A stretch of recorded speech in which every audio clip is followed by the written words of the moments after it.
Sylvia turned around to see a man in a pinstripe suit standing there in the woods, leaning onto his cane, an ever-present smile on his face. As the magical aura around Sylvia faded away, and she lowered her staff, Eliza and Alice did the same, dropping their spells for the time being. Sylvia just staring at Pinstripe, dumbfounded. Honestly, I'm not sure if she actually believed that he'd show up. I suppose she was just hoping. Yes, my name is Sylvia, she said nervously. Oh, I know very well what your name is, Miss Sylvia.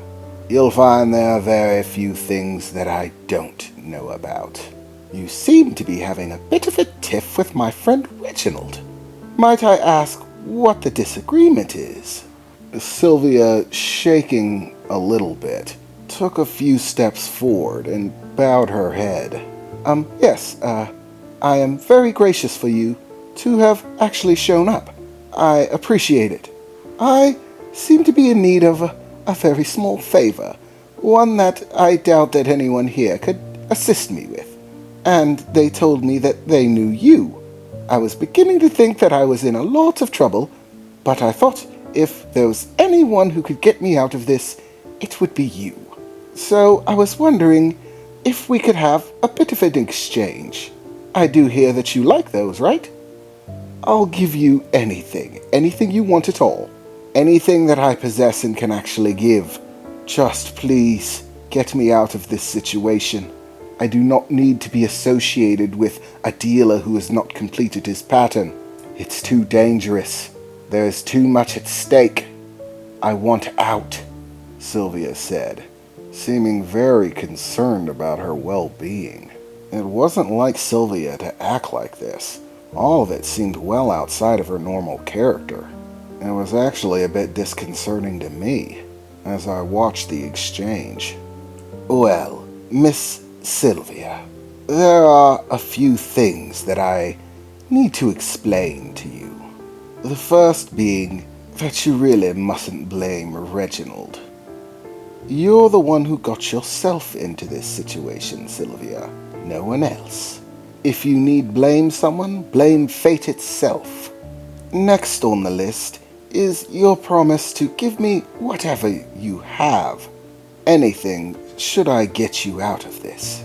Well, quite frankly, Sylvia, though normally striking a bargain with someone who has assets like you would be right up my alley. Unfortunately for you, Sylvia, what you want runs contradictory to what I want. Truly, do you have any idea, Sylvia, how profitable it can be to have a dealer, one of the 7 legendary types of patterns, on your contacts list? To have them need your assistance and be willing to pay for it. Quite frankly, in the end, should I allow Reginald to continue, should his pattern grow strong enough, should he become powerful enough, what I could stand to gain is quite frankly far more than you could ever give. It's simply a matter of investment. I stand to gain a much greater profit from him should I wait than I could ever receive from you. And you being stuck within the universal confines of his pattern is a benefit to that pattern.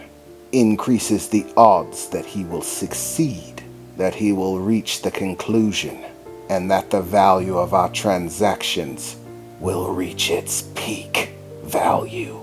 The point when I have more to gain than ever before.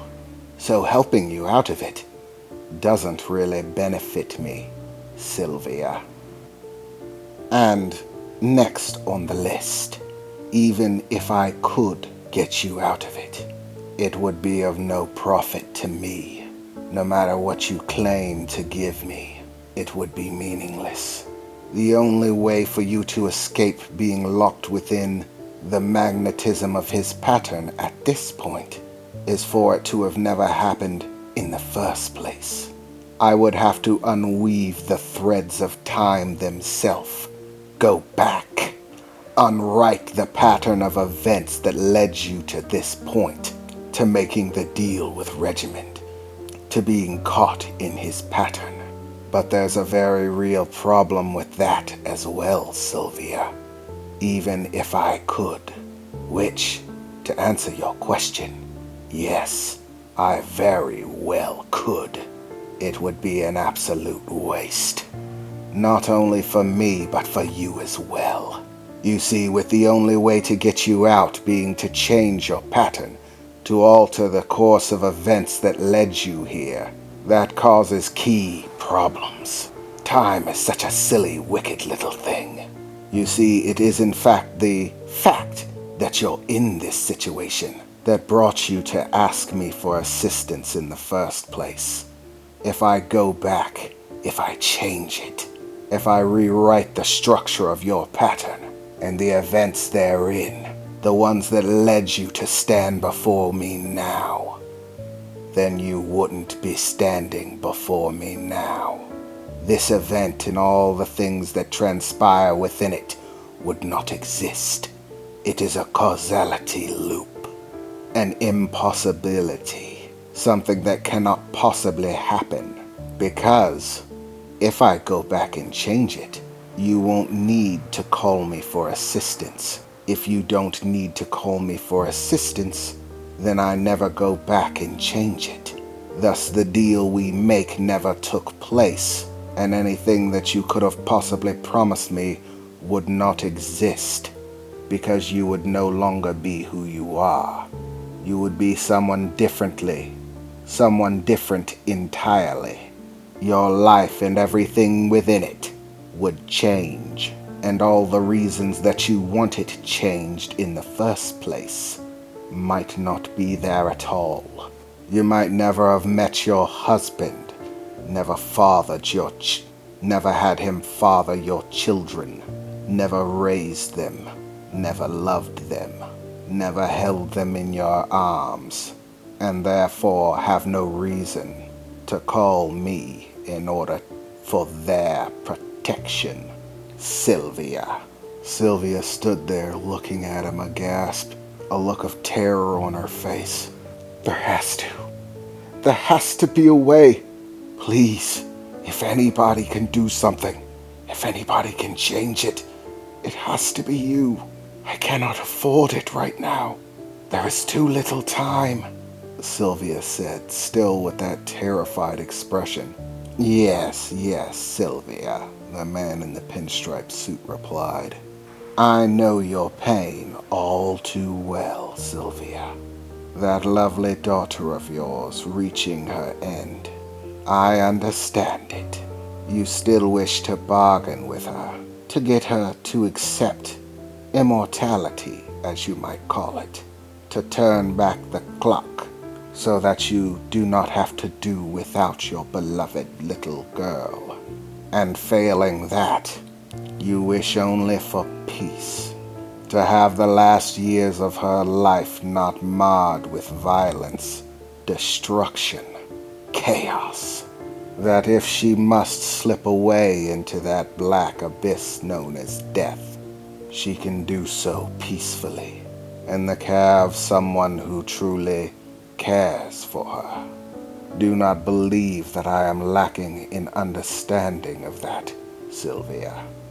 As I said, there is little in this world that I do not know.